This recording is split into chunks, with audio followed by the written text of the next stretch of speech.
like things you've seen that you know, but you've never seen it a certain way. Just look at the choice of lens, because here she looks like she's in the same shot as him. She's right there, but then it cuts to her and she's not. Then suddenly you're like, whoa, I never saw it that way. Yeah, where the role of the writer ends and where the role of the director begins. You think you've cracked something good, but the next day someone tells you, hey, fuck all. this is, yeah. I thought of it, but that was the worst idea in my life. Yeah. Like feeling is something that is beyond craft, right? Like you got to figure out how to craft the feeling, which comes later. That's also something I enjoy about the job, because nothing is ever programmed. Every writing task is a different task. Right. Okay, what does a writer even do beyond dialogues? So that's the first assumption people make. Like all you are doing is writing dialogues. Oh, hi. Welcome to the very first episode of the very first podcast by The Script Room. I am your host, Namrata Mohindra, and I am on this curious journey with you to find out what creatives do, why do they do it, how do they do it.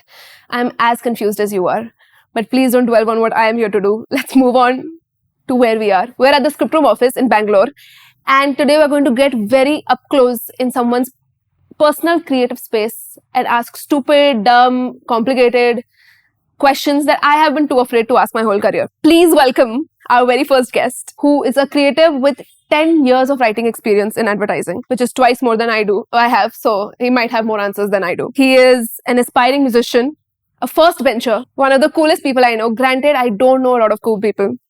My colleague and my friend, Navin Muraleedharan. Hi, hello. This is my first podcast as well. Usually I'm not used to talking beyond a few limited number of words. This is going to be a bit challenging, but I'm up for it. And I have a problem shutting up, so it'll be really nice to listen for once. Yeah. I think you're allergic to silences, so I think that'll help. Why are you taking my case only, yaar? Arey, my podcast. Who else's case am I supposed to take? Okay, let's start.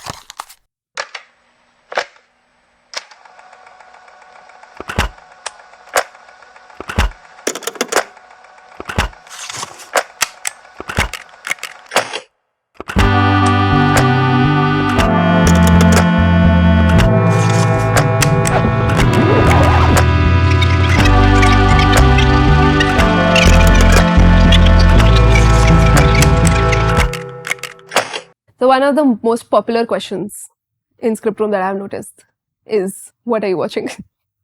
What am I watching? See, I don't watch as much stuff as I used to because YouTube, is just always there. Otherwise, in terms of content, like The Bear, stuff like that, like cool shit which everyone's watching. Yeah, but you are a very serious recommender, okay? When you sell something, I've noticed you sell as if you have written that show. And the last time you did that was Baby Reindeer. Right. So since then, has anything clicked for you like that? Not really. Like very few shows. That's when you know that something is good, because if you were just consuming good shit every day, you wouldn't have a sense of, whoa, this is just, like this just hit it out of the park. If you have to pick The Bear, for example. Right. So what do you take away from a show like that? What connects you to a show like that? I like that there is a form, there is a premise for the show, and there's a world in which it operates. But each episode sort of takes on has its own grammar. Like the first episode of this new season, there's no scenes. It was a 30-minute montage. Okay. Several hundreds of moments of a person's life that's been sort of chopped together. But you still get a feeling of where you are in that point of time, because you know the history of events that have happened in the show till that point. Okay. So it's almost like he's looking, like Karmi, the main character, is looking back at his own life, trying to make sense of how he arrived here, which I've never seen interest be sustained for that long, but with just a very time jumpy montage, so to speak. So I'm like, how is this written? You see, anything you like is an accident. Right. It's not like you were walking into it expecting to like something. It's like, oh shit, this is fucking superb. That's a feeling that is always an accident. It's a happy accident. Right. You recommended Baby Reindeer to me, and when I watched it, like I have not seen something as good since then. So I am a very out loud guesser. This is about to happen. This is the next ending. Right. Baby Reindeer, I had no fucking clue. Yeah. Nothing. And as a writer, as somebody who's in this, would like to do something like this, or is in a field where shows are intriguing, this is intriguing. Just not being able to tell what is going to happen next is a very big connecting point for me. Like, oh fuck, this is great. Right. Then you really... If you've guessed it and it happens exactly the way, Exactly. then you That's go, like, okay, boss, this is maybe not as good as I thought it would be. But that's twofold. Okay, if I can guess what's about to happen, I'm like, oh, I'm such a smart writer. But at the same time, I lose respect for the show. Right. Like, what are you doing? I could have guessed that. You Correct. know? Like, speaking of the way we all discuss like shows and a film very passionately here, I have realized that in the last year I've become very, I've had a newfound problem, okay, that I'm not able to just watch something as a viewer anymore. I'll always have a very opinionated writer perspective on it, which I've been told makes me a very annoying person to watch something with, right? So do you think that you are able to detach yourself as a writer and watch something anymore, or do you always have a writer perspective now? I don't know. I don't think like I always think of myself as a viewer first,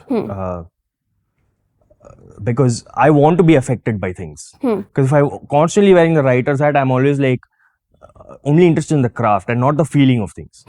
Like feeling is something that is beyond craft, right? Like you got to figure out how to craft the feeling, which comes later. But first, what is the feeling that is being communicated? So if you can resonate with that first and hold on to that, I think craft will come second. So I like to be surprised. I like to be manipulated. But when I ask you guys to watch trash, then you judge me. Like Bollywood trash. I mean, we all watch our own kinds of trash, right? It's just that we're not interested in your trash. Because I have a never-ending list of trash of my own. But that's feeling, man. Watch Keeping Up with the Kardashians, you will see what an argument looks like. Right. You know? Right. Yeah, but I mean, to each I mean, I will force you to watch a mixed martial arts fight because there's full feeling and blood in that. But you might not be interested in those feelings, right? So fair enough. Yeah. So fair enough. Yeah, you keep your trash, I'll keep mine, so to speak. Yeah. Okay. Yeah. But I don't want to keep up with the Kardashians because it is difficult. It is a lot to take care of. Right. Has your knowledge of how things happen behind the camera and the technical stuff, do you think that enhances your experience when you're viewing something? It definitely enhances it. And this is why I like talking to people about it, because there's always perspectives that like things you've seen that you know, but you've never seen it a certain way. Like last night I was hanging out with a friend and he was playing a song from a music video from Roja. And there's a shot where they're on a long bridge and Manisha Koirala is running towards him and Arvind Swamy is standing over here. And he was making such a very interesting point about how the choice of lens in 3 consecutive shots made it seem like she was close to him, but then when it cut back to the white, she's still not close to him. So it's like they're never-endingly running towards each other, and they never reach each other, which I've never seen. And he was like, dude, just look at the choice of lens, because here she looks like she's in the same shot as him. She's right there, but then it cuts to white and she's not. Then suddenly you're like, whoa, I never saw it that way. Yeah. So if I have made observations like that on my own and I like to tell people about it, it leads to just a different way of conversation. So knowing is great. Sometimes not knowing is also great. It's like a magician. Sometimes you don't want to know. You just want to be in one space of, whoa, how did that happen? So there's always a thing of, oh, fuck, I wish I had written that. That is there. That is there. As a writer, you can appreciate. Tell me, what's the last thing where you were like, oh, wish? Film, ad, music, anything? Me and Alex went and saw Past Lives last year in a theater. And I thought that was so, like, sometimes the place where you start wondering as a writer is what exactly was on page versus what. Oh, right. Oh, that's so I start to wonder what was in the script. So you watch it as a writer. Yeah. So like, for instance, there's a scene where they're just walking and they're not saying anything to each other. So what did you write? They walk together till there and they come back. That's 2 sentences. But in a shot, in a scene, that scene plays out longer than needed just to make you feel the sense of quiet awkwardness that they're sharing between each other, these 2 characters. How was what was on page translated to what's on screen? But that's always an afterthought. While you're consuming it, you're not, you just want to lose yourself in that. Same with a song or anything, like it just takes over you, and then repeatedly, obsessively listening over it, that's when you start to break shit down, because you're trying to understand the craft. Right. Or whoa, that sentence, the particular cadence in which that line was said is why it's hitting. Because if you just spoke the line, it wouldn't work. No, I'm actually now curious about what you said, that how something that you have written on paper translates on screen. Right. And that is something we have constantly debated about, that where the role of the writer ends and where the role of the director begins. Right. So has there something, when did that realization strike you that your contribution to bringing the director to a vision is more important? Like, because when you're starting off, you're writing dialogues. Like I've told you multiple times, like initially I used to think in dialogues in films. Ki, this character says this character says that. And like, when do you think that transition happened from you, when you stopped writing dialogues and you started writing scenes? I don't know. It's still a work in progress. Right. And it's hard for me to sit here and say I have a process and I've like funneled it down to this and like, it's a well-oiled machine. It's chaos. That's also something I enjoy about the job, because nothing is ever programmed. Every writing task is a different task. Right. The scene you wrote yesterday is not the scene you write today, or the script you wrote for a brand yesterday is not the same. I like the unprogramledness. You never think that this is the type of idea I will crack. It just ends up happening. When it does happen, because it's a surprise to you as well. Oh fuck, this is oh shit. So you're always pursuing something which is you're lucky to like capture it and use things. So it's not like I know a particular point where I shifted necessarily. I don't think I have. But was there ever a film where you were like, okay, I jammed with the director and we both kind of got it to this point? It's happened a few times. I mean, I've been lucky enough to have worked here and at Linta. So me or Adarsh or somebody from our team, or we all wrote it together, and Ramsam was the one who directed it. He also wants participation. So he doesn't care if you're, a senior vice president somewhere or you're an intern somewhere. He's very keen on working with anybody. So I was lucky enough to have gone to shoots where he was directing and then stick through the post-production process with him also. Like my first ever campaign was on Tanishq for a 20% off sale, one of those campaigns, which Ramsam directed. So I got to stick around for the post-production of that, and just generally like do chats till 3 a.m. and just feel like you're part of the process. Right. Like you know every decision that's being made. Or at least to be witness to some decisions being made, so that you can sort of be like, oh, okay, that might come that's how later. Yeah, that's how that happens. Yeah. Like recently I had one where like on paper you've just written something, but then you go on set and you see like 200 people trying to accomplish something that you just wrote like in passing. One giant cup. But people are working their asses off, and you feel one sense of I don't know how to describe this feeling. You're like, responsibility. Fuck, there's all these people who are trying to make this come alive. So so those kind of moments are very humbling. I feel like, and you don't want to screw those. You will screw them up, and obviously, part and parcel of life. Yeah, but that way, as a writer, to see something that you've written translate. However it translates, the joy of translating is that only. Because you don't know how it will end up. Right. Like a film that you've probably written, and you have a certain vision for it, but you not only have to hand it over, you have to collaborate and make sure it's as close to what.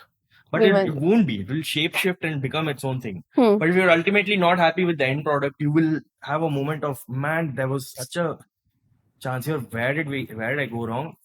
Because you won't get that chance to make that film again, right? Absolutely. It's gone. But has there been an instance where you wrote something on paper and you couldn't have even imagined how well it turned out? I mean, I worked with Ramsam on the Bumble campaign. Oh, that one. Oh, the COVID. I love how it turned out. Yeah, and it's very sweet. I was getting married at the time, so I couldn't be part of the production side of things. But I was involved in the writing through and through. So to see how Shisha took that and really put heart and soul into it, and not only like preserved the emotions that we wanted in the film, but like to elevate it. And like the choice of casting, music, Easy Wanderings doing a different track for each film. I thought that turned out beautifully. I thought, that's really cool. One of my favorite characters.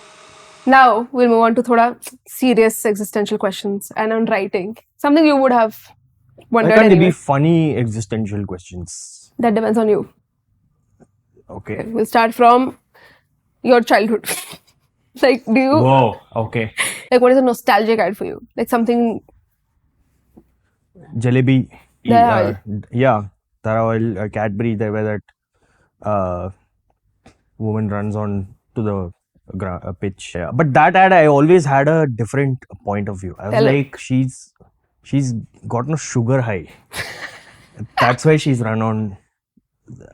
If Dhara ad is one, like, did it click with you? Like, okay, this is really interesting. This is something I'm interested in doing. No, yeah. Never. No? No. Ever? Yeah, I don't think I was ever actively thinking about advertising. Okay. Like for instance, when me getting into advertising itself was just out of whole other predicament. It wasn't like, oh, I want to become, the next Don Draper, nothing like that. Yeah. I don't like that show. Fair enough. But that's an into advertising, right? You get a sense of things. Yeah. But it was always from a distance. It was never like I was more interested in music and writing for film and shit like that. Yeah. Than advertising, really. So when I joined Lintas in 2014, and the first project that we were assigned was to make an FE's case study. Me and Pradyum, another writer. Yeah. So we were just shipped off to one studio to get AVs done. And I didn't even know what ad we were making the AV for. The editor will do it and send it to you, and then you send it to your boss. Yeah. And then they'll give feedback, and then you relate. So that was that. But then the first time it was for the Tanishq remarriage ad, which I remember having seen. So then me putting one and one together, oh, you guys did that. Oh, that's damn cool, man. Yeah. That was superb. Because the entire country was talking about that ad. Right. And I remember having seen that ad. And that's when I was like, whoa, okay, this is a good place to be, because things you have seen have happened here. These people wrote it. These people went to the shoot. These people did. Right. So that's when it clicked on the job. Okay. It was never a premeditated thing of, hey, I want to be in advertising at all. But writing is something you were... Definitely. But when did you know you're a good writer? Or this is something you could do for a living? Or that also happened? Yeah, I still don't know that I'm a good writer.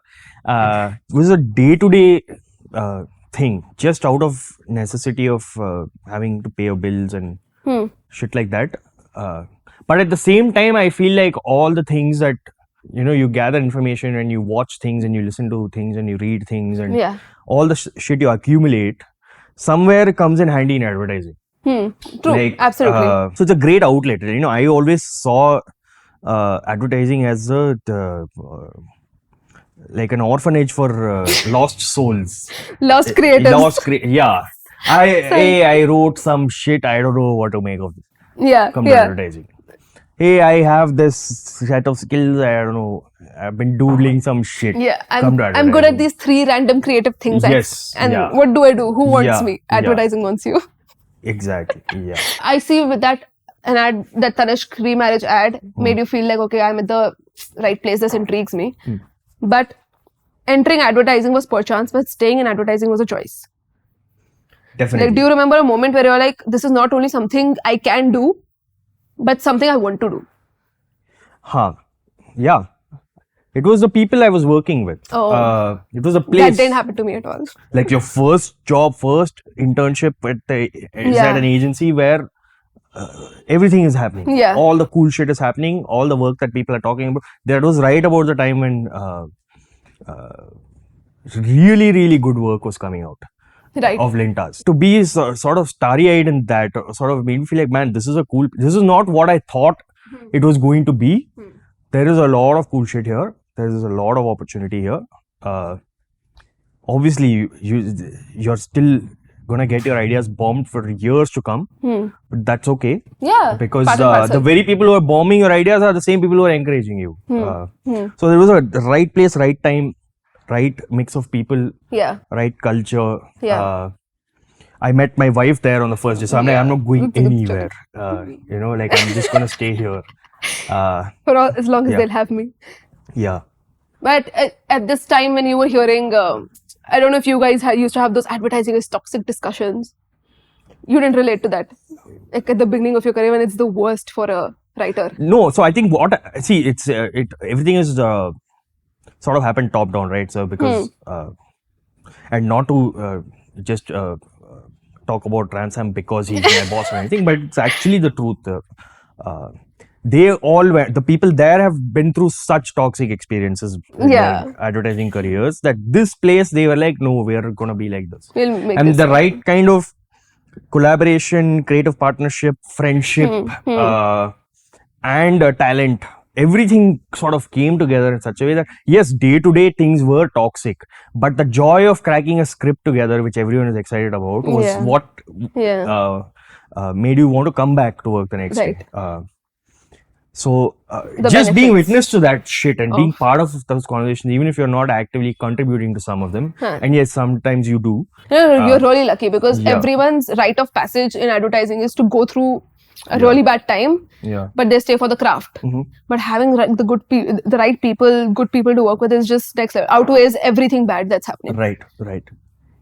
And it can be bad, because a lot of things are not in your control in agency. Anyway, now when you join advertising, you're wearing a lot of hats. Okay, you are the content writer, you are writing emailers, you're writing radios, you're writing billboards, you're writing social media, you're writing scripts.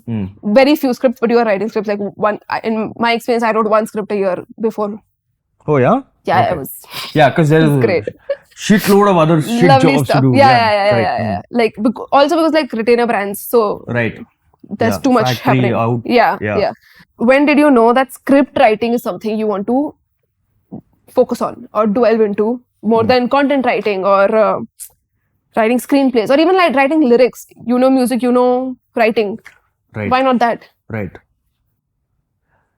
See, I've always wanted to. I always wanted to be a screenwriter. So even when I was watching films like early in college and that kind of, I was always into this idea of the writer-director, like the guy who writes the film and directs it. Those kinds of people. That's the dream. You know, like a Paul Thomas Anderson or the Coen brothers or you know, those kind of guys who are like they're responsible for the text and for the what do you see? Screen.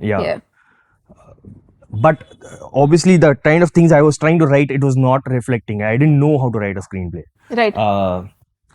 I didn't know the mechanics of a scene. I could watch a scene and know it's great, but what I was trying to write was not reflecting. But at the same time, I picked up the guitar and I was playing, and that stuff came more naturally. So I'm like, why am I forcing one thing when this thing is happening naturally? So then I started writing music. So you know music, you know how to write. Why not write music professionally? Why not? Yeah, that's the thing. Like, is it me being too unaware, mixing the two things? Is it like extremely different? Is it too technical, too different, too complicated? No. It's not all that. It's just about investment of time, energy, purpose. Like, I know you have written for our short film, like written music for our short film, but other than that, have you done? Through the years, we've done some proactive projects like for Paperboat. Me, Indrashish, Tanya, Pradyum. We've worked on 2-3 films the Holy together. Thing. Yeah, the Holy Thing and Raksha Bandhan thing. Yeah, but I got to do music. Yeah. So then there was a bug of, I can do this professionally. I can do it for a living. Then hopefully get into documentaries, films, and do stuff like that, which is still there. Yeah, on the plate. It's just that life has gone a certain way so far, and also I'm a lazy fuck.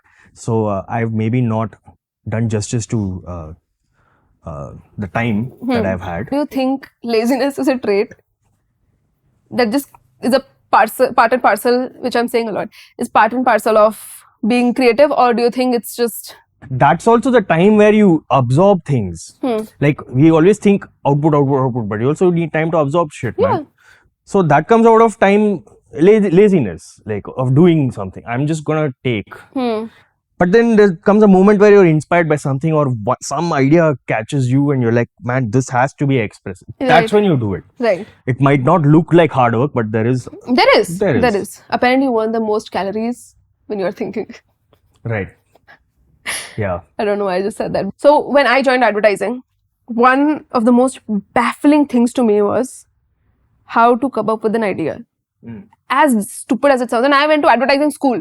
The entire point of going there is for you to be taught how to think, right? Like I've seen you come up with ideas in the middle of briefings. I've seen you pace around the office. You take like 4 minutes, 4-5 rounds. Suddenly you've gone like, I've got it, guys. And then you actually have a good idea. So do you think there's a method to this madness, or is it just if it comes, it comes? Also, that doesn't happen all the time. Maybe happened once or twice the way you described that. Usually I drive myself nuts about it. I just obsessively think about it. Early on, I used to obsessively think about it, and I put a lot of stress on myself. I better crack something good, I better crack something good. And chances are, what you've cracked, you think you've cracked something good, but the next day someone tells you, hey, fuck all. I thought of it, but that was the worst idea in my life. Yeah. But versus the last few years, last 3-4 years here, I've realized just don't stress about it. Fair, but what do you mean you don't have panic-induced creativity? No, I still do. It's just that I've stopped obsessing over it. I've stopped worrying myself about it. In the moment there is panic. Like a lot of times I'll write down the first idea I have, first thing that comes to my mind, because sometimes those ideas work best. It might not be the 20th thing that you think about, because it's just the first thing that instinctively comes to mind. The most obvious thing is the answer. Yeah, that is the answer. Right. But in that also there's craft and stuff. It's like a line might come, or a space might come, or something might come, but you still have to craft it. So you still have to spend time writing it. Right. A lot of times it's in the jamming sessions. Like, you've seen it like inside out.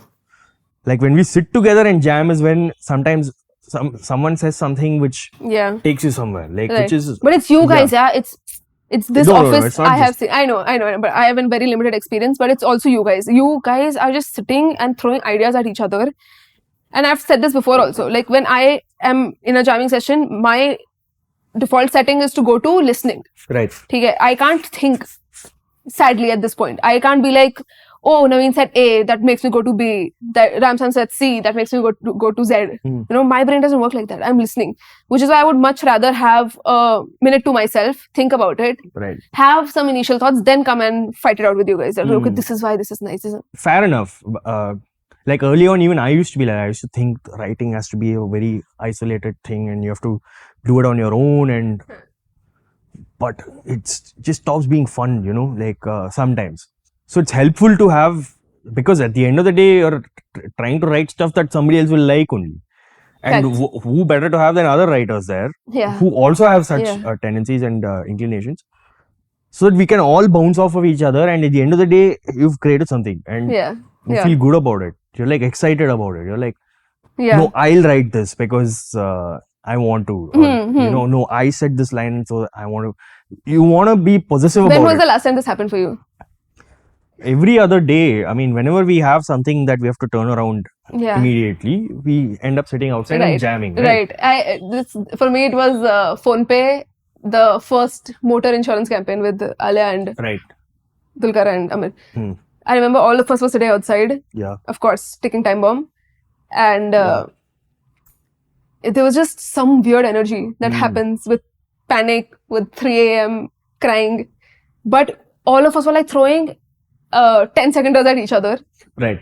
And this happened for Paperboat also, honestly. Those are the best times. It's insane. That's the only time I really appreciate this. So to tie it back to when I say that I stopped caring or worrying about the consequences of this. Yeah. Whether it gets made or not. Obviously you want to get... but in that moment when you're jamming and you're inspired, you're not worried about whether this will get made or not. Because I know between these minds, the people that I care about, this shit works. Yeah. Between us, we nailed it. Ever. At least for that little moment. We won this night. Yeah. Later and all, we'll figure. See. If it happens, it happens. Yeah. Right. If that doesn't work, we'll do another jam and another idea will come. I mean, not to sound pompous or anything. It's not sometimes you crack shitty ideas also. But that's... the best part is when you have other people, because you feel like... you feel better about your ideas. When you get instant validation or instant feedback.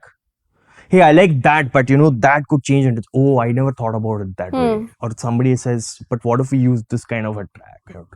Or this kind of an actor? Everything is sort of shape-shifting and moving, which is beautiful. Like, agreed. When I'm kind of thinking on this, this you're not stressing about it, like you're not worrying about the outcome. This doesn't come initially. You never have Yeah, it doesn't. Early on, you're shitting your pants. You're scared. You're like, oh man, a year has gone by and like, has I that have been... nothing to show.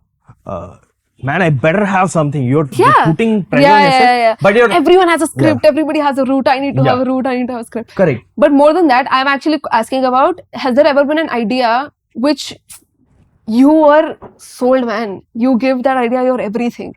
Didn't happen. And like really took your case for a very long time. So many. Tell some one which is still haunting you. Like, I would make this today. No, it's not exactly haunting. It's just like, but once man, in a that while, was a nice film that could have should have made amazing. And tell one. Like I had a film for Coin Switch that I wrote. It's a very sweet story of a boy growing up, and this was at a time when crypto was just tanked and nobody had faith in crypto. And so that was a film I thought where everyone loved it. The client loved it. They were also pushing for it to happen, but it just didn't happen. How did you get over it? I mean, it's just the nature of the job. Yeah, it's just part and parcel of things. You just have to move on. You can't sit and hold on to those things, because then you'll just be the most negative, of course, like complainy person ever. Like then you sit that night and you crib about it. And you say, well, let's move on, and you move on. Okay. What is the strangest way you've cracked the brief? Or come up with an idea? Like, nothing was working and this one weird ass thing worked. No, the strangest way is sometimes when you say something and you don't even have faith in it, but everyone is like, whoa, that works.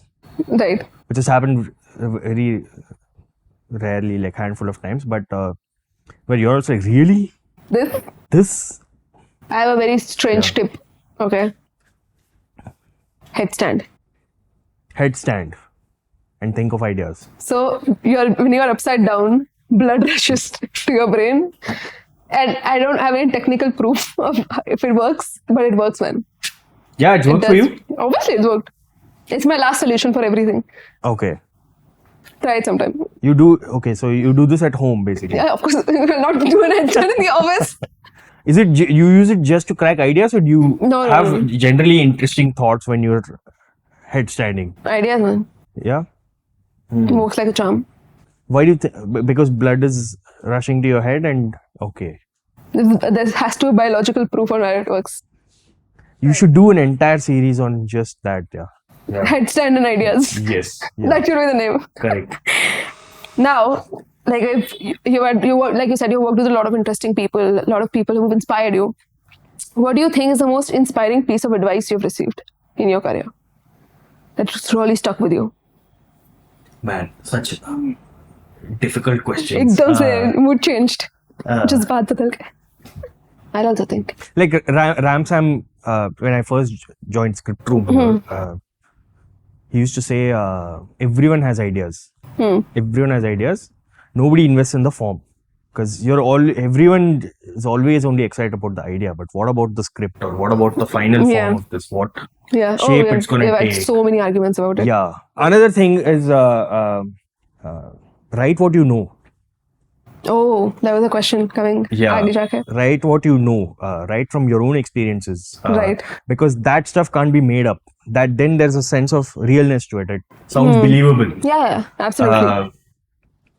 Whether it's a character you're basing someone on, or something that somebody close to your best friend told you, or your mother told you, or these things stay with you and they're gonna come in handy at some point. Right. Another thing is just write it down the second you hear it, because everything is fleeting, so you won't remember exactly what someone said. Right. Like I have a notes thing on my phone called Things Tanya Says. Tanya's my wife. Yeah.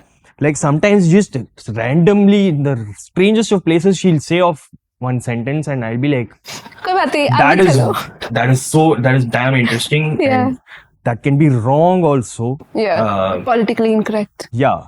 So I write that down. I can read out one or two for you. Yeah, please do it. and these don't have any context. They're just insightful things that I want this to be a script room property also.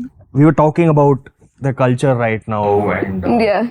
the spectrum and pronouns and how fluid things are and how that generation is. And Tanya just casually said, I feel like everyone's a little gay right now. So I thought that was super cool. Like I was like, man, this is the funniest shit I've heard. She said everyone's a little gay right now. I actually agree. Yeah. So, I agree. Or she just sit there and she'll be sitting on the couch and she'll be like, I moved a lot today. Like shit like this. It'll come in handy somewhere. Yeah. Write down things you hear then and there. Yeah, that makes you laugh or that makes you... Yes, it will come in handy someday. It might be the punchline in your script. Actually, also speaking of Tanya, I have quite a little bit of a personal question. Okay. So, you know how they say actors don't want to marry actors because too much narcissism, or sports persons don't want to marry sports people because competitiveness. Right. You are married to a writer. Like, what is one moment where you're like, oh, this is golden?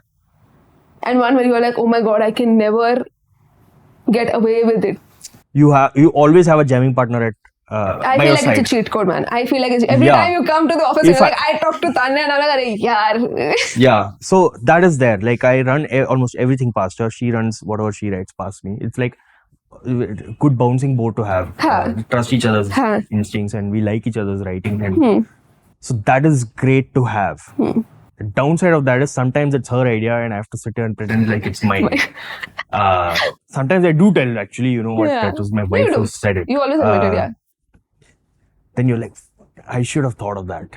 So that is that. Right. So in this book, Steal Like an Artist, there's this, they ask you to make like an inspiration tree. Okay. Ki, I am inspired by this person is inspired by these people. And then you make this tree of your inspiration family tree. If you were to make your tree, who do you think are the 3 people who have heavily inspired your writing? Or the way you think? 3 people. Can be like celebrities, musicians, someone you worked with, anyone. Right. Yeah, in terms of just style, content, things that they're saying, I would say Bob Dylan for sure is up there. Is there a particular lyric or a line or something that, like, if I ever write something like this, I can die a peaceful writer? Like one line or something that's like, okay, don't mind anything. Like Johnny Cash had a song, where it's called Folsom Prison Blues, and it's written from the point of view of a guy who's in jail. He's made some mistakes in life, and he's regretting some of the things he did. Now it can be expressed in many ways. But one of the verses which was very powerful is he says, "When I was just a baby, my mama told me, son, always be a good boy, never play with guns. But I shot a man in Reno just to watch him die.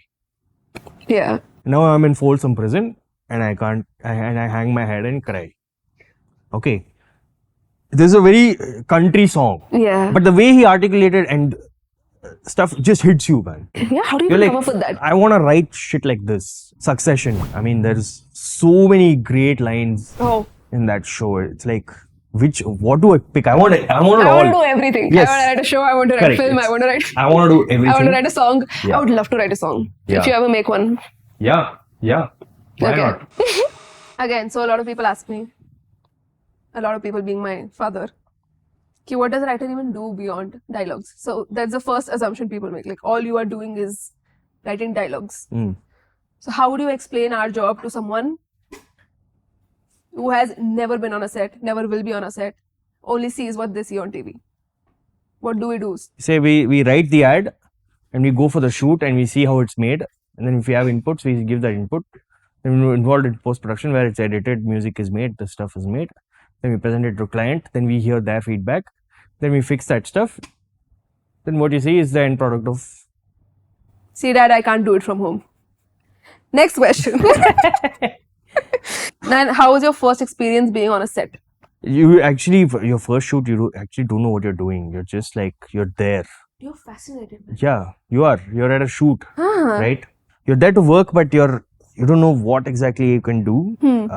Yeah, you're just curious. You're kind of like, okay, why is this shot? Oh, what is that? What is this? Oh fuck, there's a sound guy on the side. Why do they need so many people? Yeah, like you can ask for anything. Like it's the first time I was on a set, they're like, she's not doing anything. I'll just take her somewhere. yeah, but we didn't do anything on the shoot either. Like we're like, so we got to go to the bar afterwards, like the after party or whatever.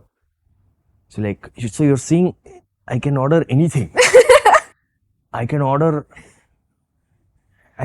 take stuff and go home also. It was super cool. Like I don't have to pay for dinner. Correct. Oh, superb. I don't have to do this. Yeah. And as a junior writer's salary, somebody's paying for your dinner. It's like correct. Yeah, you feel good. You feel good. Yeah. But then, my next question was actually the first time your script was shot. So this is a campaign I had written for Tanishq. Like I think we spoke about before. But first ad being Tanishq is also super cool. Yeah, but it was for a sale ad. It was for 20% off. So then first time I'm staying in Taj Lands and things like this. Like you're staying Shut up. And I got to hang around and for post for the first time with Ram Sam. And that's fun. Kind of take it to the day before. Like, was it like daunting that, oh my god, what if this is a worst ad that comes out of? No. Or was it like more exciting than scary for you? It is exciting because I know I'm in safe hands. I know the people I'm working with. I don't know what it's like to trust people. Yeah?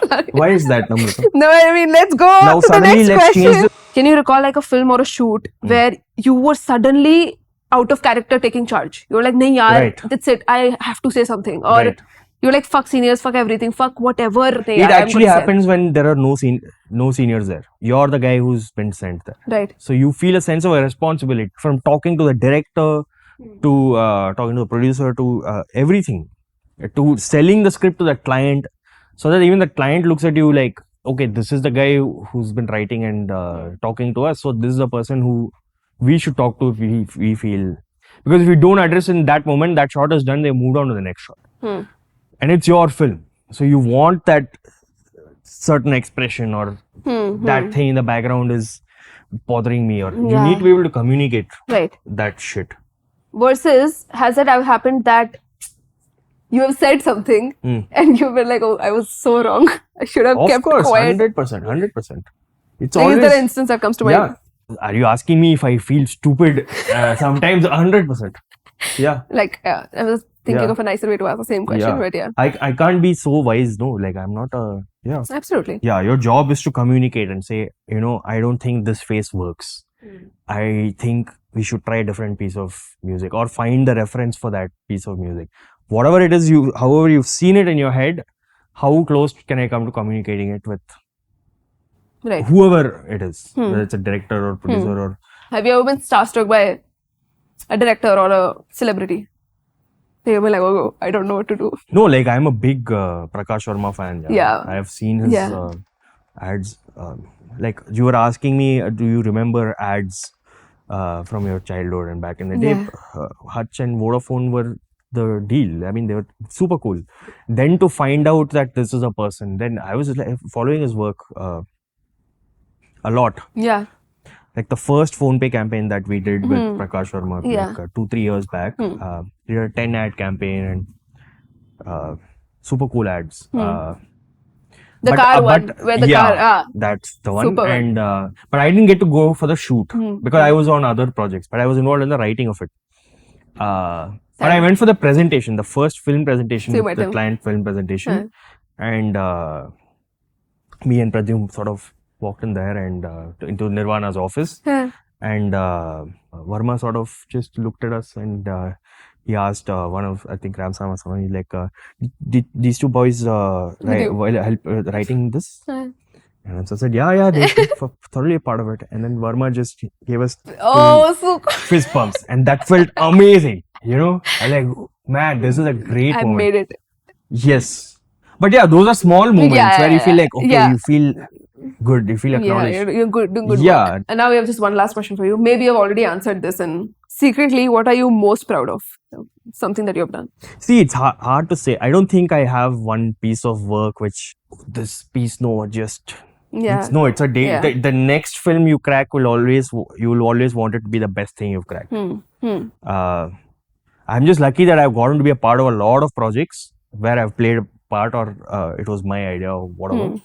But I'm still young in the game. It's only like 10 years. It's not like I've done like some 30 campaigns. It took you 10 years to be on a podcast. Yeah, exactly. How does that feel? Good, yeah. Did you think you will ever do a podcast? No. No? I thought I would be on the other side of the camera perhaps. Or composing the music for it or something like that. You never practiced giving an interview? I always thought I'll be on Coffee with Karan. No, yeah. No. What are you saying, man? You were so boring. Yeah, very boring. Very boring. That's the truth. That is all we have. Thank you so much for coming into your own office on a working day and doing this from your own free will. And thank you for this music you're about to do for this podcast after this. Okay, thank you to the script room for not laughing in my face when we proposed this idea. Thank you to Alex for handling all equipment alone. And yeah, thanks to Sudhir for sacrificing his desk table area for this podcast and also helping out with recording. Yeah. Anyway, thank you for coming, watching, sitting, tolerating. See you next time. I'm not doing like, share, subscribe. No, you don't need to. Okay.